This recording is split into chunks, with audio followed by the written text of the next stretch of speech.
Stocks our strategists feel are poised to deliver positive returns are featured now in their top stock picks of the week. Hi, Shiraz Mian here with the Zacks top stock picks. Andrew will be joining me, and Andrew and I each have a stock pick. The stock I'm featuring is very relevant to the headlines we have centered on the energy space. I have a couple of slides, so let me just jump right into it. Cheniere Energy, ticker LNG. This slide is showing the 1-year performance of Cheniere relative to the Zacks energy sector. That's the red line, and the S&P 500, that's the green line. You could see the stock has struggled at least since the fall, though last few months has had a pretty impressive run. Here is the year-to-date performance. So as you could see, the stock has really run up, and a big part of the run-up, I would argue, is not because of what's happening to the Strait of Hormuz or the global LNG market, but rather Cheniere's quarterly results 2 weeks ago, and what an amazing ramp up they shared with respect to the share buybacks. They added 10 billion. They have a 10 billion buyback authorization now. They added 9 billion. 1 billion was remaining from the prior one. So the next few years, they'll be buying back a ton of their shares. And they completed their prior long-term operating outlook a year ahead of schedule, and then shared a new distributed cash flow outlook, growth outlook, and obviously the buyback outlook. And that's all is driving what you see here. And this represents the Q4 earnings release I'm referencing. So a very strong recent momentum. One thing I want to flag here is that I'm not featuring Cheniere as a tactical trading idea that benefits from what's happening to the supply-demand dynamics of the global LNG market.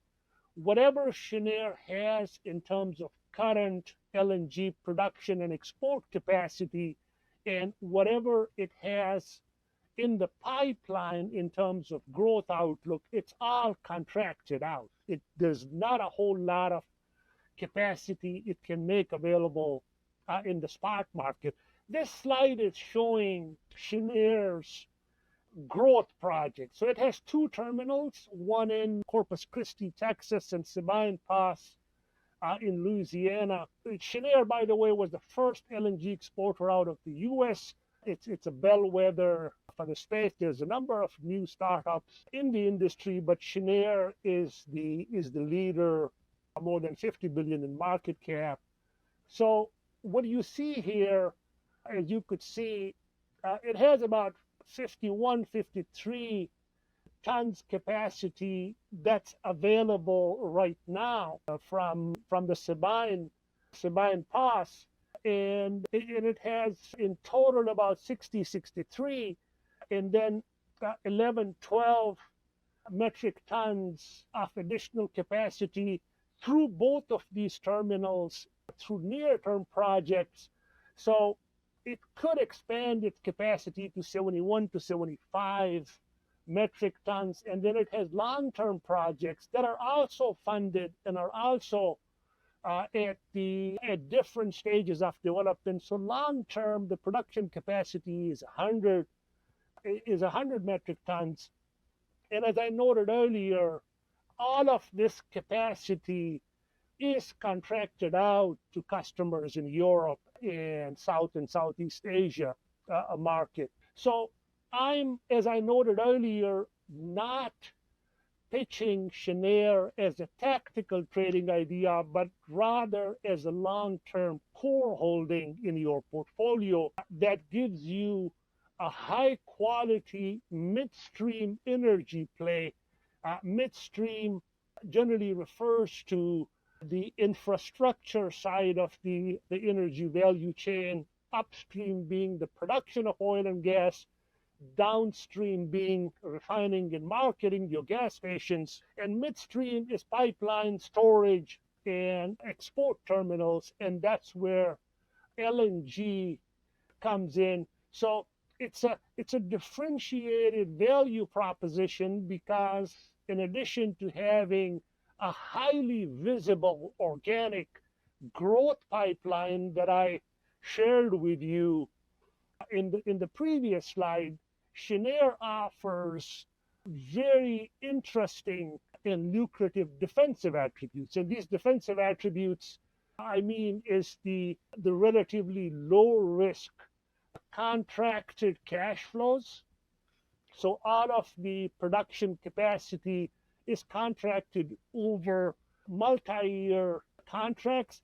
Capital returns, I noted that at the top of my pitch of how they announced an additional incremental 9 billion share buyback authorization in a very clean balance sheet. I reference again the buyback authorization, the expansion projects we mentioned, and all of this capacity is already contracted out. The stock is not expensive. As you could see here on a trailing 12-month enterprise value to EBITDA basis, it's about 10.3 times. Over the last 5 years, it has traded much higher. The spike in 21, 22, over 30. Even if you normalize it, I would say the median, even excluding that period, it would be in the mid-teens. So the median over this period is showing a little south of 10, but I believe the 10.3 times is a reasonable valuation. It has had a good run we saw earlier last couple of months. So build a position in Cheniere over time and keep it as a core holding. This shows the same trailing 12-month EV/EBITDA relative to the Zacks energy sector. And as you could see, it's trading at 44% premium to the sector now. Over this 5-year period, the low has been a 15% premium. The high obviously has been distorted to someone by this 2021-22 spike. But again, very reasonable. So start building small positions in this high quality stocks that has many years of growth and distributions that will be ramping up over the coming years. It's low beta, limited commodity price, and other market risks, and gives you a high quality energy sector name in your portfolio for the long run. So with that, I'll pass it on to Andrew. Welcome, everyone. My name is Andrew Rocco. I'm a stock strategist here at Zacks Investment Research. I also manage the technology innovators portfolio at Zacks. And actually today I'm going to cover a stock that I own, full disclosure, for clients in that portfolio as well as in my own portfolio, and one I'm still very excited about. So let's jump into it. And that top stock pick is Nebius Group, ticker symbol NBIS. Nebius Group, they're a technology infrastructure company that builds and operates the specialized foundations needed to run large language artificial intelligence models. So these guys build the data centers, they equip them with the powerful NVIDIA GPUs, and they also provide what's called a Neo Cloud platform, which is actually becoming the choice over the legacy cloud platform. So they're a full stack service for AI infrastructure, which in my view is the hottest area of the market. And as I said, what sets Nebius apart is it gives you this full stack. So you don't have to buy the data center and the hardware and all of this and the cloud, all of this stuff separately. Nebius gives you everything you need top down to train these complex large language models, and that has cost advantages, it has network effects, and it causes efficiency for the company and clients. I've shared this chart many times, but it's probably the most important chart for the AI revolution. And despite bubble fears, funding worries, and return on investment concerns, one thing is for sure, and that is AI related CapEx among the hyperscalers. Think Meta, think Oracle, think Alphabet, Amazon, Microsoft. That is increasing at a rate of spending never even seen before. Right now, at 2% GDP, AI CapEx spending already dwarfs the massive railroad build out of the 1850s, and that's inflation adjusted and all of that. And these companies expect to spend more on AI infrastructure. So in 2026, it's looking like around 500 billion, probably will be more. By 2027, next year, that's going to jump up to 600 billion in spending. And then it just kind of hockey sticks higher until 2027, where the street is expecting more than 700 billion in AI and AI infrastructure spending. And really, Nebius is at the heart of this, industrial build out. So I always say, why would you try and pick which AI company is going to have the best large language model when you can simply bet on the picks and shovel plays? Remember, during the California gold rush, it was really the Levi Strausses of the world who were selling jeans. The tool companies that were selling the picks and shovels, they actually made more money than the gold miners themselves because they had consistent, predictable profits. And Nebius is a great way to kind of know you have really good visibility into their revenue moving forward. This says wrong title here, but this is about Nebius, not Google. So my apologies on that. But a year ago, Jensen Huang, who's the CEO of NVIDIA, and he probably knows more about AI than anyone on earth, he said that we're going to move from generative AI, which is sort of like the large language models where you type in a query and it spits something back, to agentic AI. And agentic AI, basically that means you have a AI agent working for you 24/7 autonomously, and it's handling human-like tasks. So it can answer emails, it can respond to clients, it can decide which emails it wants you to see. So it really is game-changing. And that agentic AI revolution, that's going to require training and more data infrastructure. So we don't see this slowing. And also the generative AI spending is nowhere near done. That's a cutthroat competition between Alphabet and OpenAI and those companies. So I don't see the spending stopping there. And then eventually we're going to move, I would say around next year, we're going to start this last wave of the AI revolution, but it's going to be the largest wave, which is physical AI. Think Optimus robots from Tesla, self-driving cars. I'm already seeing a bunch of them here in Miami, delivery robots. All of that requires AI training, which requires infrastructure. So so I actually planned on covering this stock on Friday, and unbeknownst to me, they got a massive deal with Meta Platforms for $17.4 billion, and that establishes Nebius as a key infrastructure partner the deal with for $17.4 billion was with Microsoft. So that was in September. That was a deal for $17.4 billion.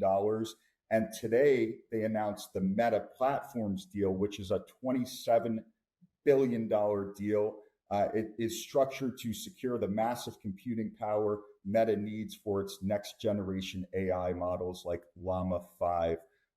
Nebius will provide 12 billion in dedicated GPU capacity across multiple data center locations in early 2027. So again, kind of the thing that sparked it, they got a similar deal with Microsoft for 17.4 billion, and they just landed a Meta deal worth 27 billion. So easy to see the map here. They have basically their deals are worth more than the entire market cap. I mean, the Meta deal that they got today was 27 billion.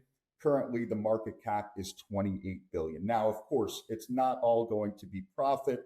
And a lot of those profits will come down the road. These are multi-year contracts, but just to provide some perspective about how large these deals are. I mean, these big tech companies are putting it all on the line to train and win the AI race here. And then last Tuesday, Nebius announced a deal with AI leader NVIDIA. As part of the deal, NVIDIA will invest $2 billion directly into Nebius, marking one of its largest investments in the Neo Cloud business to date. So NVIDIA is going to provide Nebius with infrastructure support. And what's important about this is Nebius is going to have first dibs at NVIDIA's newest technology, which often sells out right away. So that's going to give Nebius a leg up versus the competition. And although most of Nebius's business comes from the United States, the NVIDIA investment will help the Netherlands-based company to build multiple AI factories globally. And maybe the most important part of this is they announced a technical collaboration. So as part of the agreement, the two companies will work together on AI factory design. And I mentioned that agentic AI revolution, they're working on a specific stack for agentic AI. So that's just going to open up a whole new part of the business. And the revenue growth projections for this company, I've really never seen anything like it. Zacks consensus estimates, they suggest that Nebius will grow revenue by a staggering 5x in 2026, 190% in 2027. And by 2029, Nebius revenues are expected to grow 60x. So 60x over the next 5 years. Or by the end of the decade. And that was before the Meta deal and before the NVIDIA investment. So I would even venture to say that that number is going to be a lot higher. So this is sort of like a growth investor's dream right here. And then as of the last 13F disclosure, which is what the institutions need to disclose if they run 100 billion or more in assets. And of course, BlackRock is the largest money manager in the world. They just disclosed a position worth 800 million, representing a nearly 40% increase quarter over quarter. And what's great about following these institutions in is a company like BlackRock, if they really want a piece of a company, they're not going to buy it all on day one. The accumulation typically takes place over months and years. So it's always good to see that institutional accumulation. And then finally, let's jump to the technicals. This is a daily chart. You see back here, we had the Microsoft news gap. It sort of just digested that nicely here in a 5-month base. And then today you see the Meta news is increasing the stock. Here was the NVIDIA gap up on news. But the price and volume action is spectacular. In my view, even though I was going to talk about this stock, I didn't know they were going to get that Meta deal. The stock is still viable up here because it still hasn't broke out of this 5-month base. Volume at the time of this reporting is 200% above average. So that's confirming that there's institutional quality accumulation coming into the base. In my view, this is a $200 stock, perhaps by 2027. Obviously, things can change, but right now the outlook remains very bullish. And that wraps it up for me. My top stock pick again, Nebius, ticker symbol NBIS. My name's Andrew Rocco. Thank you guys so much for tuning into Top Stocks. And I did want to mention we're currently running a promo. So if you guys want to visit zacks.com/promo, you can learn more about that. Again, that's zacks.com/promo. Thanks again and have a great week, everyone.